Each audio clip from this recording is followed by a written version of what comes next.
The candles in the drawing room of Ashmore House had been lit by someone who understood ceremony. There were 30 of them, arranged in pairs along the mantelpiece and clustered at the center of the long table, and their light fell in warm gold columns across the faces of 11 guests who had each received Lady Dorothea Ashmore's personal invitation to dine, and who had each, in accepting, understood that the evening's purpose was something other than pleasure. Margaret stood near the window. She had chosen the spot deliberately, because it placed her slightly outside the table's gathering and gave her something to look at besides the room. The glass showed her the street below, wet with November rain, and her own faint reflection. And she kept her eyes on the street, and held her hand still in her lap, and did not look at Lady Dorothea, who sat at the head of the long table with the painted fan folded across her palm like a gavel. She wore cream tonight. It was her better gown, altered twice at the sleeve and once at the hem, and it was the finest thing she owned, and she knew with the precision of long practice exactly how it read against the dark silk of Lady Dorothea's dress, against the diamonds Miss Cecily Hartington wore at her throat, against the candle-lit room that had been arranged. She now understood. To make the comparison impossible to miss. Henry sat at the far end of the table. He had not looked at her yet, or she had not caught him looking, which she knew by now was not the same thing. "We are a small party tonight," Lady Dorothea said, her voice carrying the particular warmth of a woman who has prepared what she is about to say and is enjoying the approach to it. "I have asked you here, all of you, as friends of this family, because there is a matter concerning my nephew's recent arrangements that requires, I think, the clarity that good company provides." The fan turned once in her hand. "Henry has been generous," Lady Dorothea continued. "He is always generous. It is, perhaps, the quality in him one most admires and most fears. He has sold the Whitmore lands, he has reduced his household, and he has married." She paused, and the pause was exquisitely measured. The merchant's girl from Bristol. Margaret did not move. She had learned that stillness of a particular kind, the kind that costs something and does not show the cost, and she wore it now the way she wore the cream gown, carefully, with practice. Across the table, someone made a small sound that was not quite agreement and not quite sympathy. Miss Hartington sat very straight, her eyes on Lady Dorothea, the diamonds catching the candle flame in small blue flashes. She had been brought here for a purpose, and she knew it. And she did not look at Margaret either. What Margaret did not know yet was that the folded letter in Mr. Elias Pembroke's coat pocket, sealed with the Stanmore crest and dated to the year of her birth, was about to rewrite everything Lady Dorothea believed she was certain of. She only knew the room, and the rain, and the long space of polished table between herself and Henry, who had still not looked up. She pressed one thumb against the worn ridge of her mother's portrait miniature, tucked inside her sleeve, and breathed. It had begun, as the most consequential things in Margaret's life had begun, at a desk she was not supposed to occupy. Her father, Thomas Ellsworth of Bristol, had been a merchant of moderate success and genuinely poor timing. He had invested in 3 ventures that failed in succession, secured a loan he could not meet, and died of a fever when Margaret was 17, leaving her a small house in a street that was respectable if you did not look too closely, a debt to be retired from its sale, and a mother who had spent 40 years apologizing for being alive. Anne Ellsworth had apologized for everything, for taking up space at a dinner table, for the sound of her laughter, for the plainness of her dress, for her daughter's freckles and her daughter's gray-green eyes, which she called, not unkindly, eyes that ask too much. She had told Margaret, more than once, with the resigned gentleness of someone reporting settled fact, that she was not the sort of girl men chose when they could choose better. She had believed it completely. She had never told Margaret why. After the house sold and the debt was cleared, and Margaret was left with £12, a trunk, and her mother's small watercolor miniature in its oval frame, she had taken the miniature and gone to London. She had found work as a copyist for a firm of solicitors in Holborn. The work was precise and quiet and suited her.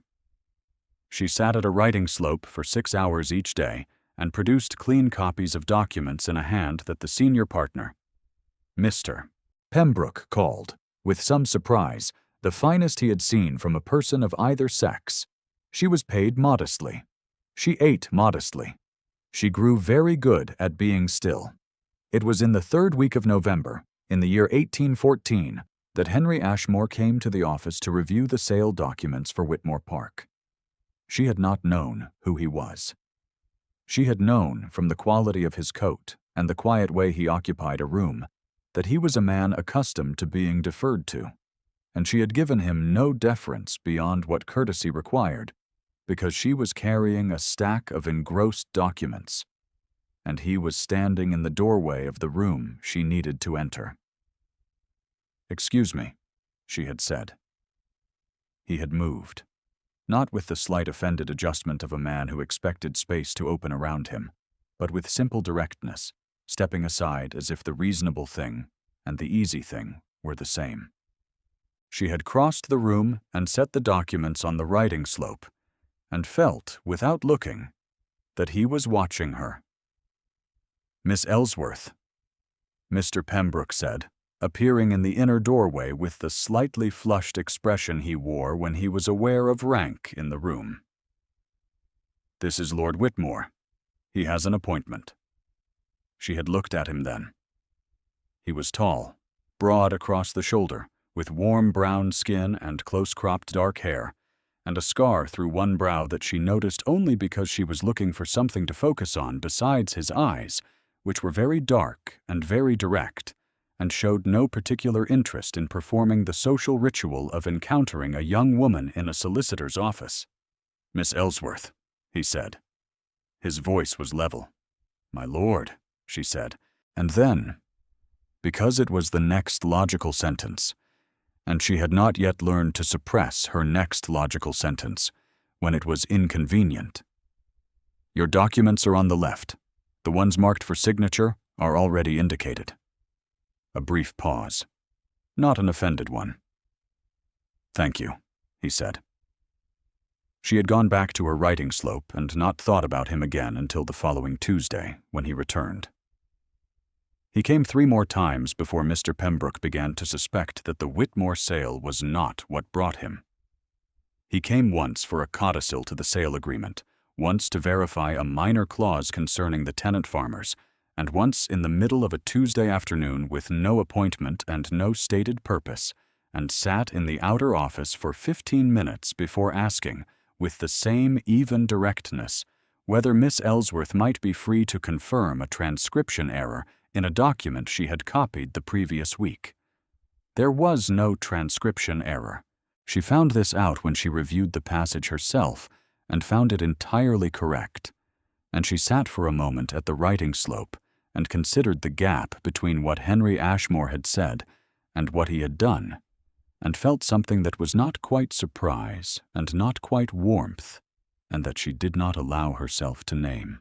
He proposed to her in November, in the small garden behind the firm's offices, where the plane trees had dropped their leaves and the last of the autumn light was settling into the gray stone wall at the garden's end.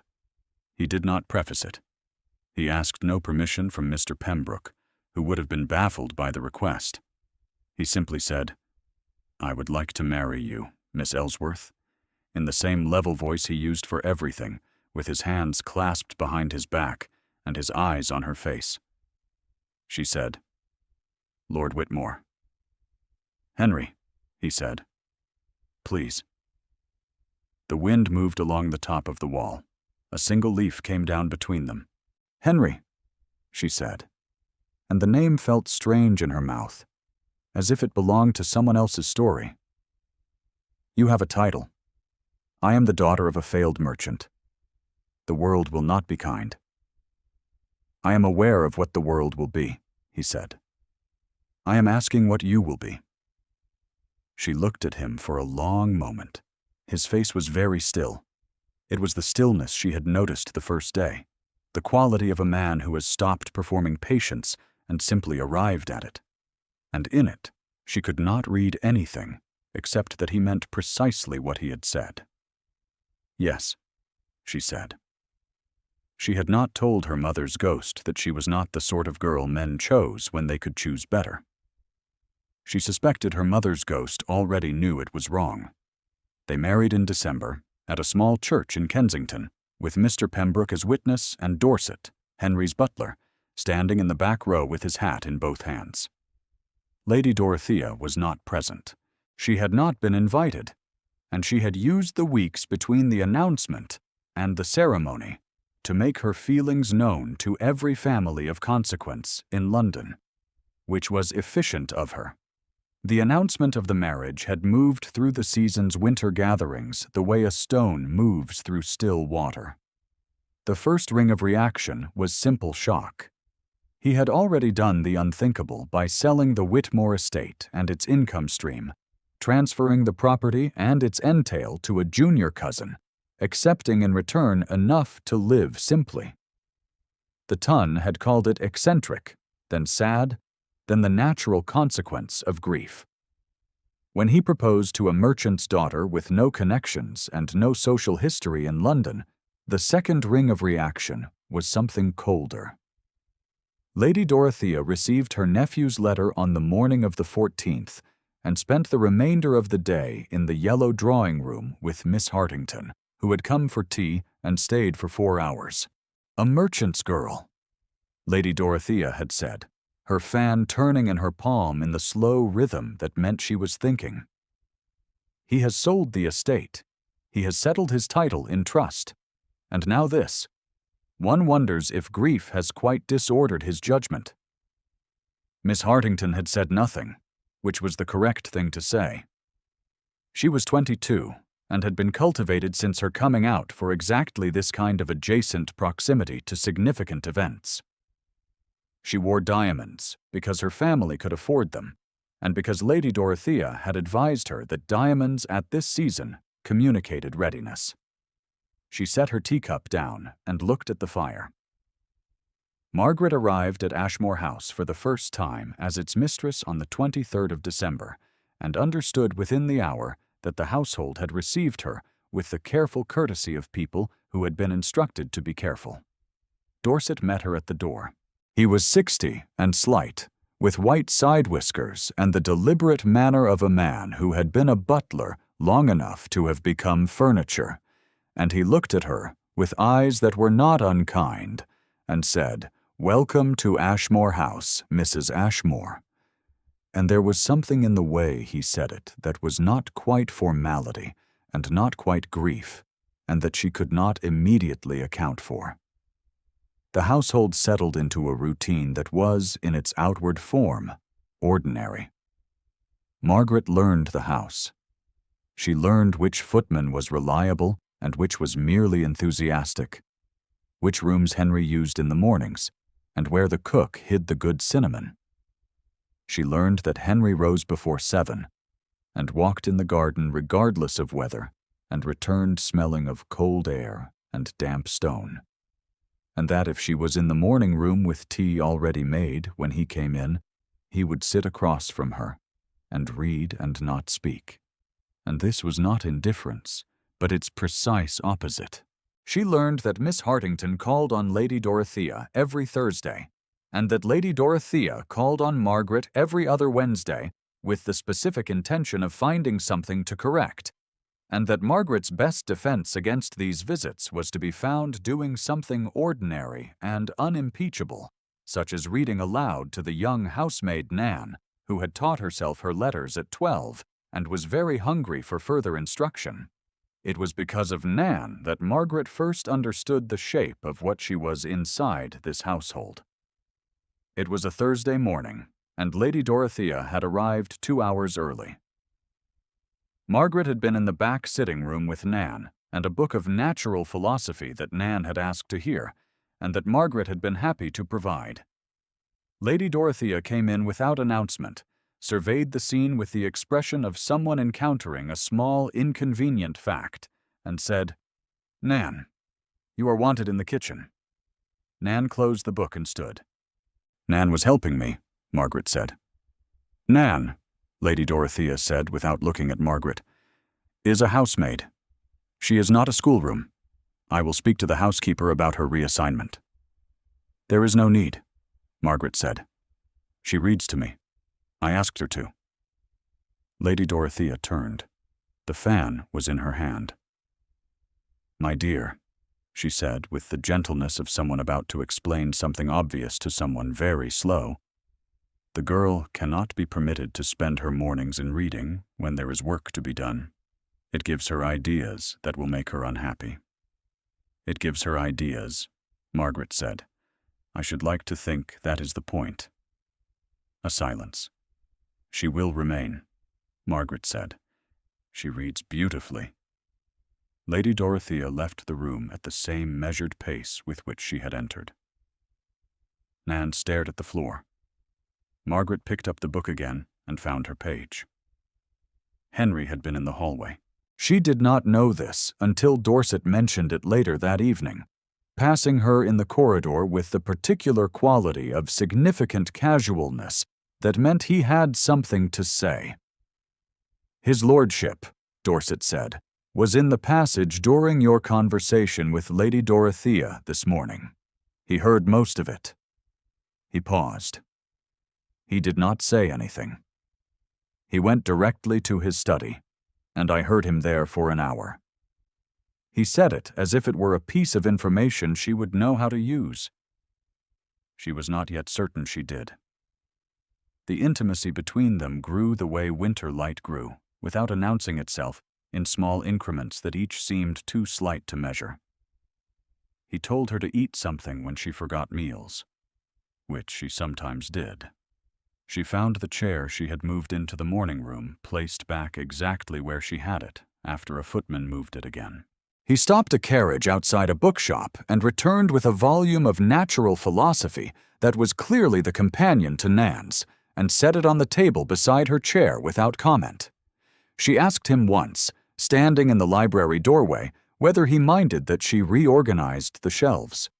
"Do what you like," he said. "It is your house." "It is your house," she said. He looked up from his desk. His eyes were very direct and entirely serious. "Margaret," he said, "what is mine is yours. I did not marry you to give you a room and an allowance. I married you because I wanted you here." She felt her face do something she could not control. She pressed her thumb against the miniature in her sleeve and looked at the books.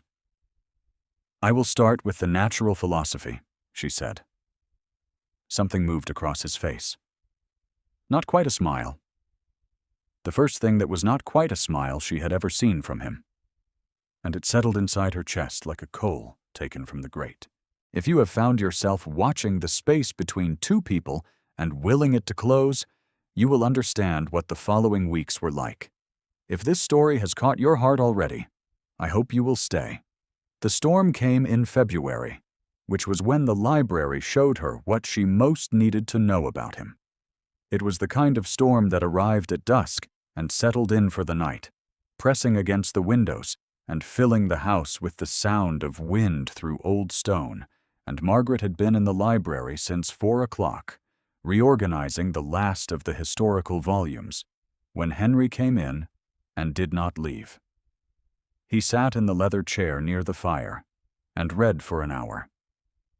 She did not speak to him, and he did not speak to her. And the storm worked at the glass, and the fire worked at the room, and the whole arrangement was so entirely without ceremony that she felt, for the first time, that she was inside something she could trust. It was she who broke the silence. Who broke the portrait, she said. There was a portrait above the secondary mantel, a woman she had noticed for weeks without asking, a small painting in oils, a young woman in a white gown with light brown hair, and a slight, uncertain smile. "She was your wife." A long pause.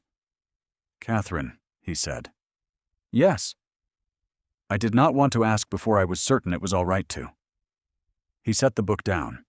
He looked at the fire, and she could see, from where she stood beside the shelves, the particular quality of his stillness that was not the stillness he wore by habit, the composed ease of a man in command of a room, but the stillness of something held in place by effort. "She died 3 years ago," he said. "In childbed. Our child with her." Margaret said nothing. She waited. "I was in Paris," he said. "There had been a quarrel before I left. I had intended to return in a fortnight, and then I delayed. A week. No particular reason. I was angry, and I told myself she would be perfectly well, and I delayed." The fire settled. A log shifted and sent up a small cloud of sparks. "She was not perfectly well," he said. "Henry," Margaret said. "The house went because I could not live in it," he said. Every room had the particular quality of a room that knows what it witnessed. I thought that if I removed the circumstances entirely, lived as a plain man without the machinery of the title and the estate and the expectation of what I owed them, I might stop being the man who delayed. He paused. "It has not worked perfectly." She crossed the room and sat in the chair opposite him, across the low table, and looked at him very steadily. "Catherine died," she said, "because childbirth is dangerous. You know this." "Yes," he said. "You know also," she said, "that your presence would not have guaranteed any other outcome." "I know it," he said. "I do not always believe it." She considered this. She thought of her mother, who had believed equally fixed and equally wrong things about herself for 40 years, and of the particular texture of a conviction that cannot be moved by argument because it is not made of argument. "No," she said. "I suppose belief does not take instruction easily." He looked at her then, full and direct, the way he had looked at her in Mr. Pembroke's office on the first day, and she understood, in the space of that look, that he was not performing grief for her benefit or seeking absolution, that he was simply telling her true things because she was the person he told true things to. Something rearranged itself in her chest. She put her hand on the arm of her chair, the one nearest to him, and she did not reach across the table, but she did not withdraw it either. And they sat that way for a long time while the storm worked at the windows, and the fire ate slowly through the wood, and the portrait above the mantel held its gentle, uncertain smile. She did not go back to the shelves. He did not pick up the book. At 9 o'clock, Dorset brought in tea without being asked, set it on the low table, and left as quietly as he had come. Henry poured. He passed her the cup first, which she had noticed he always did, and she took it and held it in both hands, and felt the warmth of it travel through her fingers. "You reorganized the history shelves," he said. "I did. By century, and then by subject within century. It is better than how Pembroke had them." "Pembroke organized them by the color of the spine," she said. "I found Gibbon behind the household ledgers. Not quite a smile, slightly more than the last one. It sat in the corner of his mouth, and then it was gone. But it had been there, and she kept it." She pressed the miniature through her sleeve without thinking. The familiar oval ridge of the frame. The habit she had carried since Bristol. And felt the weight of it. And thought about her mother's face in the small painting. The slight, uncertain smile that she had always thought of as apology. And wondered, for the first time, whether it had been something else. She did not know yet what it was that Mr. Pembroke held in his locked cabinet, or why the Earl of Stanmore's name was on the sealed outer envelope, or why the sealing wax bore the arms of a family she had never known she was connected to. She only knew the fire and the storm, and the man across the low table who was looking at the cup in his hands, with the expression of someone who has, for the first time in a long while, been in a room that felt like a room instead of an indictment. She thought she might love him.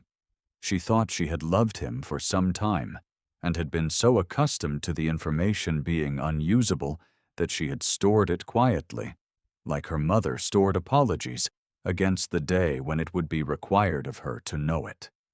What she did not know was that 3 days later, Lady Dorothea would sit again with Miss Hartington over tea, and that Miss Hartington's cousin, who worked in the offices of a senior peer, would have made certain inquiries.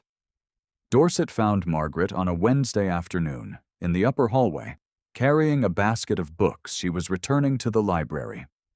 He was coming up the stairs, which he rarely did in the middle of the day, and his face had the particular quality she had learned to read in him, the quality of a man who respects news enough to deliver it in person. "There is something you should know," he said. She set the basket down on the chest at the hallway's end. "Lady Dorothea has arranged a dinner for this Friday," he said. 11 guests. Mr. Ramsay from the Peers Committee, Sir John Hartington, the senior members of your husband's family circle." He paused. "And Miss Hartington." Margaret waited. "I served in this house for 31 years, Dorset said. "I know what Lady Dorothea's dinners are for when the guest list looks like this one." He looked at the wall above her head. "She intends to argue, before witnesses, that his lordship's marriage was entered into under the duress of grief and reduced circumstances, and that the interests of the family would be better served by its quiet dissolution." The hallway was very quiet. Below them, somewhere in the house, a door opened and closed. "She has been told," Dorset said carefully, "by someone in Miss Hartington's circle that the Viscount Whitmore's marriage to a woman of no rank, entered at a church without proper family witness, might be made difficult with the right pressure at the right moment." "And she means to apply the pressure," Margaret said. "Friday evening," he said. "In the drawing room." She thanked him. He descended the stairs. She stood in the hallway with the basket of books beside her and pressed the miniature through her sleeve until the frame edge was sharp against her palm. "The merchant's girl," Lady Dorothea's voice said in her mind, with perfect clarity. The merchant's girl from Bristol. She had heard it said the first time in the drawing room below, a private aside Lady Dorothea had delivered to Miss Hartington while believing Margaret was occupied in the corridor. She had heard it the second time at the table when Lady Dorothea had invited 6 of her acquaintances to dine and used the phrase midway through the soup with the ease of someone reporting a classification. She heard it now a third time, in no voice but the voice her wound used when it wanted to remind her of what she was. Not the sort men choose when they could choose better. Her mother had believed it. And Margaret had believed it for long enough that she knew precisely the shape of it, the specific weight, and she set the basket of books down on the chest and went to the window at the hallway's end and looked at the street below and made herself breathe. Henry would not fight. This was what the wound told her. He was a good man, and he had married her in good faith. And the world was now delivering its verdict in the manner it had always delivered its verdict when she was involved. He understood practicality. The practical thing, the quiet, sensible thing, was to let Lady Dorothea arrange what she intended to arrange, and to apologize to Margaret afterward, and to call it a different name. She went upstairs to the room she had come to think of as hers, and opened the wardrobe and found her trunk. She was folding the cream gown when she heard him on the stairs. He did not knock. Henry never knocked when the door was open, which it was, because she had not thought to close it. And he stood in the doorway with the particular quality of stillness she knew by now as something that required effort, and looked at the trunk, and at the cream gown folded across its open lid, and at Margaret, who had her back to him and was not turning. "Where are you going?" he said. "I thought it might be simpler," she said, "if I were already elsewhere." A silence behind her. She pressed the gown flat against the trunk's interior and smoothed it twice, which was once more than it needed. "Dorset told me," Henry said. "He came to find me before he found you. I apologize that it happened in that order."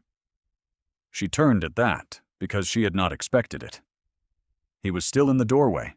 His expression was very composed and very direct, and entirely unreadable in the particular way she had once thought was coldness, and now knew was the face of a man who was being careful because he was not sure what would happen if he was not. "I am not going to let her do it," he said. "Henry," she said. "She has the Peers Committee." "She does not have me," he said. "You cannot simply—" she began. "Come downstairs," he said. Not a request. The command-shaped thing he did. The same voice he used when she had not eaten, and when she was working too late by candle. The voice that was not affection in any form the season would recognize, and that she had learned to hear with her body before her mind had the chance to name it. And she felt the familiar tightening behind her breastbone, the awareness that he was 4 feet away, the particular quality of the air between them when he was at this distance and looking at her directly. "Come downstairs," he said again. "Pembroke is on his way." She looked at the trunk. "We will settle this tonight," he said. "And then you will put the gown back where it belongs." She felt the miniature through her sleeve. She thought of her mother in the small painting, that uncertain smile, and she thought of the cream gown in the trunk. And she thought of Nan reading natural philosophy in the back sitting room. And she thought, with sudden and absolute clarity, that she was tired of being the kind of woman who folded herself into a trunk before anyone asked her to. She left the trunk open and went past him into the hall. He followed her down. He did not touch her. He did not need to. She could feel exactly where he was, 3 steps behind on the stair, and the awareness of it was steady and warm and deeply unhelpful to any composure she was attempting to maintain. The drawing room had been prepared for Friday's dinner, the long table already dressed with the good linen, the candles in their places. It was the room where she had stood near the window on no more than a dozen occasions, and where Lady Dorothea had delivered the dismissive label with such practiced ease, and Margaret walked into it ahead of Henry and stood in the middle of it and looked at the chairs arranged around the table and said nothing. Henry crossed to the bell and rang for Dorset.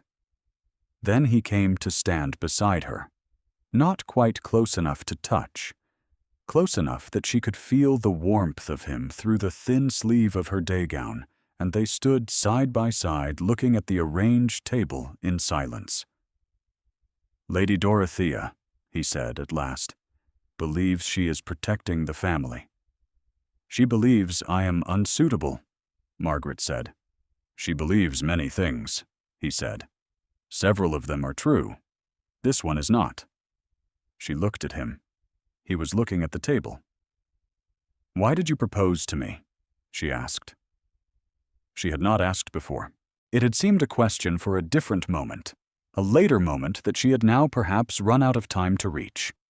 He was quiet for 3 heartbeats. "You told me there was no transcription error," he said. "The second time I came to the office, you told me the document was correct, and that if I had found an error, it was likely in my reading and not in your copy. You were entirely right, and you said so without apology." She looked at him. "Every other person in that office," he said, "had been apologizing to me since I walked in. For the weather, for the angle of the chair, for the fact that the ink had taken longer than anticipated to dry. You did not apologize for any of it, and you were right not to. And I thought, he said, with the same level steadiness he brought to all his true statements. I thought, there is a person who is telling me what is actual.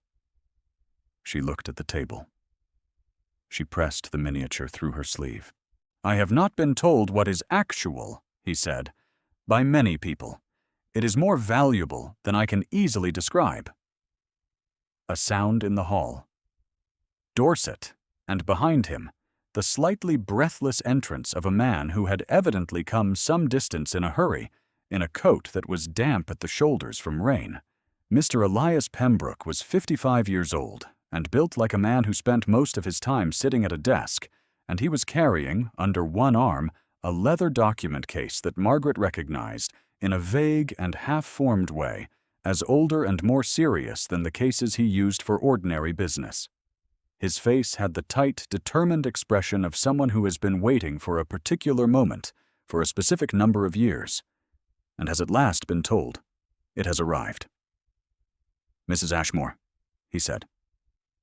He looked at her with something complicated in his eyes. Then he looked at Henry. My lord, I received your message. I believe it is time. Time for what? Margaret said. Pembroke set the document case on the table and unlatched it with the deliberate care of a man who knows he is about to alter someone's world and has thought carefully about how quickly to do it. The Earl of Stanmore, he said, died in October of last year. His sealed instructions were to be executed either upon his natural heir's 25th birthday or upon her marriage, whichever occurred first. He looked at Margaret. Your birthday was yesterday. She stared at him. Your marriage, he said, occurred 3 months ago. The earlier event was therefore the marriage, and I have been waiting on a sufficient witness occasion to execute the estate's instructions. He cleared his throat. Lady Dorothea's dinner on Friday would, in theory, provide the witnesses required. As it has been brought to my attention that Friday's dinner was not convened in good faith, I thought this evening's assembled household might serve the purpose instead. Mr. Pembroke, she said, what are you telling me? He lifted from the case a sealed envelope, large, the wax-bearing arms she had never seen in full and had glimpsed only on one other occasion, on the outer wrapping of a letter her mother had kept in a drawer and never shown her, and that had disappeared when Anne Ellsworth died. Your mother, Pembroke said, was the legitimate daughter of Edward Carow, second son of the 3rd Earl of Stanmore, and his wife, Miss Anne Whitfield, who married in secret at a register office in Bath in the year 1788. The marriage was suppressed by the Stanmore family at the second son's death. Your mother was raised as a merchant's wife, and told the particulars were irrecoverable. He paused. They were not irrecoverable. The Earl, who was not without conscience, kept the documentation. He also kept this. He produced from the case a small oval frame, a miniature in watercolor, a woman with auburn hair and wide-set eyes, and a slight, uncertain smile, and set it on the table. Margaret looked at it. She looked at it for a long time. It was her mother's face. It was the face from the miniature inside her sleeve. The miniature she had carried from Bristol. The one Anne Ellsworth had claimed was the only likeness made of her in her youth. And it was painted in the same hand as the one Margaret had always held, and it was identical in every particular, except that it wore a frame 3 times as fine. She reached into her sleeve and drew out her miniature and set it beside the other on the table. The room was very quiet. She always carried it, Margaret said. The Earl had the second painted, Pembroke said, when your mother was taken from the family. He did not know she kept hers. He kept his. A pause. You are, Mrs. Ashmore, by the correct legal reading of your grandfather's line, Lady Margaret Carow, daughter of a legitimate union within a cadet branch of the Stanmore earldom. You are not a peeress in your own right in the direct sense, You are, however, considerably more than a merchant's daughter, and considerably more than this household has been told." The fire shifted. A coal dropped. Lady Dorothea said from the doorway, "That is entirely impossible." She had come in without being announced. She stood in the drawing-room doorway with her fan closed in one hand and Miss Hartington behind her left shoulder, and a look on her face that Margaret had never seen there before, the look of a woman whose script has, for the first time, encountered a page that refuses to say what she wrote. Henry had not looked at his aunt. He had been watching Margaret's face. He crossed the room now. Not 3 strides. Exactly 3 strides.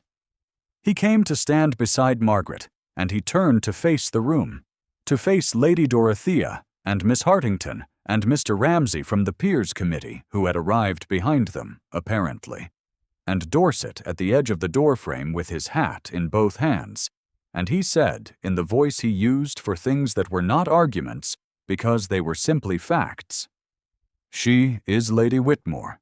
She has always been Lady Whitmore." A silence of the particular kind that follows the closing of a door. Lady Dorothea's fan did not move. "Henry," she said at last, "whatever these documents purport to demonstrate." "Pembroke," Henry said without looking away from his aunt, "will you read the relevant sections?" Pembroke read them. He read them in the quiet, precise voice he used for engrossed documents, the same voice he had used when he called Margaret's hand the finest he had seen. And the room listened, and with each paragraph read Lady Dorothea's posture, altered in a way that was not dramatic, and was, for that reason, more complete. The fan opened, closed, opened again. Miss Hartington, at some point during the 3rd paragraph, looked at the floor. When Pembroke finished, the room was very still. Mr. Ramsay, who had come apparently to serve as witness to something quite different, looked from the documents to Margaret to Henry with the expression of a man recalculating a great deal very rapidly. "The documentation is in order," Pembroke said. "It is attested. I have had it examined by 2 senior colleagues. There is no credible challenge." Lady Dorothea said nothing. She had the expression of a woman who has governed a room through 60 years of dinner parties and has just watched the room govern itself instead. It was not humiliation, precisely. It was recognition. The particular queasy recognition of someone who has been confidently wrong for a long time in a way that cannot now be attributed to ignorance. "Well," she said at last. She looked at Margaret. Margaret held the look steadily. "Well," Lady Dorothea said again, and this time it was not a word so much as a sound, the sound of something being put down that had been held too long. Miss Hartington excused herself quietly, which was, of all the things that happened that evening, the thing that Margaret thought best of her for. The guests departed, in 1s and 2s, over the following quarter of an hour. Mr. Ramsay shook Pembroke's hand with the energy of a man who wanted to be remembered as having been present for a thing that would be discussed. Dorset showed them out with the unhurried competence of 31 years and returned to collect the document case from the table. Henry and Margaret stood in the emptied drawing-room. The long table still wore its white linen for Friday's dinner that would not now take place as designed. The candles were burning down. One of them had guttered and sent a thin thread of smoke up toward the cornice. Margaret looked at the 2 miniatures, side by side on the table where Pembroke had set them. Her mother's face, twice over, in 2 frames, painted in the same hand with the same expression, the slight and uncertain smile that she had carried for 24 years as a portrait of apology, and that she now understood, with the sudden clarity that some understandings have, as a portrait of something else entirely. Her mother had not been apologizing. She had been grieving. She had been carrying, in the oval frame, the evidence of a life that had been taken from her, a name suppressed, a marriage erased, a daughter told she was nothing she had not earned. Anne Ellsworth had pressed the miniature into her daughter's hands and said it was the only likeness made of her in her youth. And it was true. And the rest of the truth had been in a sealed envelope in Pembroke's locked cabinet for 24 years. Margaret picked up her miniature. She set it back inside her sleeve. "You knew," she said. Not an accusation. A question. "No," Henry said. "Pembroke told me only that there were sealed documents pertaining to your family. He told me before I proposed that he believed you might have connections he was not yet authorized to disclose. I told him it did not alter my decision." She looked at him. "I did not want you to think," he said carefully, "that I was proposing to those connections. I wanted you to have them, whatever they were." She breathed in and let the breath out slowly. "Henry," she said. "Yes," he said. "I was going to pack the trunk." "I know," he said. "I would not have left," she said. "I think I would not have left. I would have sat beside the trunk for quite some time, and eventually concluded that leaving was the precise shape of what my mother's wound had always told me to do, and that I was not willing to do the thing my mother's wound told me to do." She paused. "But I am glad you came upstairs." He looked at her for a long moment, and in his look was the same quality she had first noticed in the solicitor's office, the directness that was not performance, and beneath it now something else, something that had accumulated across every morning room and library evening and quiet cup of tea and half-smile, something that had been waiting with the patience he had always possessed for an occasion that felt equal to it. "Come here," he said. Not a command this time. Or it was, but it was the softer kind, the kind that was not shaped like authority, and was shaped precisely and only like want. She crossed the small remaining distance between them.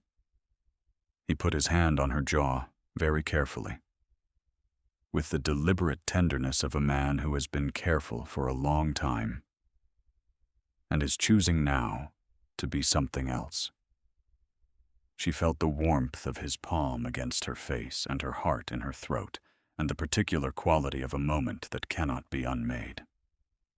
"Margaret," he said, her given name in his voice, low and direct, not a declaration, a recognition.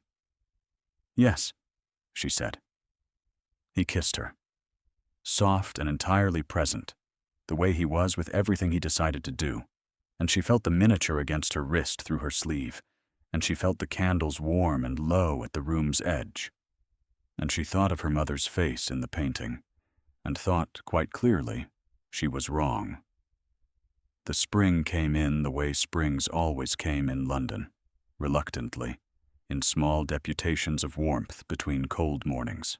By March, the plane trees in the street outside Ashmore House had begun to show the first pale suggestion of leaves, and the morning room faced east and collected what light there was, and Margaret took her tea there as she had since December, and Henry came in from the garden in his coat, still damp with cold air, and sat across from her and read.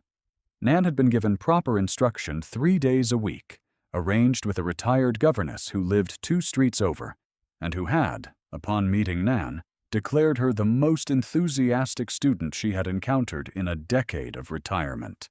Lady Dorothea called on the 2nd Wednesday of the month now, not every other, and brought no opinions about the household's management, and drank her tea with the careful courtesy of a woman making peace in the only language available to her, which was restraint.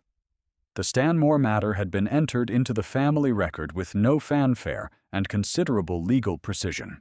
It had changed certain things, and changed nothing that mattered. The Ton had processed it. With the speed the Ton devoted to processing information that overturned its prior conclusions, which was to say quickly and without apology, and with the energetic confidence of people who had never said otherwise. Mr. Ramsay had been very helpful in this, Margaret was in the morning room on a Wednesday in late March when Henry came in from the garden with the damp coat smell and the particular quality of quiet he brought to the room, and sat across from her, and did not open the book he had set on the table. She looked up. "I have been thinking," he said, "about Paris." She waited. "I have been thinking," he said, "about whether I would like to go. Whether we would like to go. Whether this spring, before the season's demands grow heavy, we might." She considered. She thought of the plane trees beginning, and the morning room in its good light, and Nan 3 streets over with the retired governess, and she thought of her mother's 2 miniatures, which now sat together on the mantelpiece of the library, side by side in their 2 frames, the uncertain smile twice over in the afternoon light. "I would like that," she said. He nodded, the way he nodded when a thing was decided, and he was content with it, and saw no need to surround it with additional words. She looked down at her book, and then looked up again. "Henry." "Yes." "Thank you," she said, "for coming upstairs." He looked at her across the low table in the morning light. "Always," he said. Outside, the plane trees gave up a little more pale green to the air above the street. Somewhere in the house, a door opened, and the sound of Dorset's unhurried footsteps came down the corridor, and the fire in the grate was the warm, steady kind that does not announce itself. Her mother's smile was in the library, twice over, and it no longer looked like apology. It looked like the face of a woman who had always known what she was worth and had been waiting for the world to catch up with her. Margaret pressed the miniature through her sleeve one last time, the oval ridge familiar and certain under her thumb, and then she let her hand rest in her lap and opened her book, and the morning went on. If Margaret's story has settled something in you tonight, I hope you will leave a thought in the kind place below. Until next time.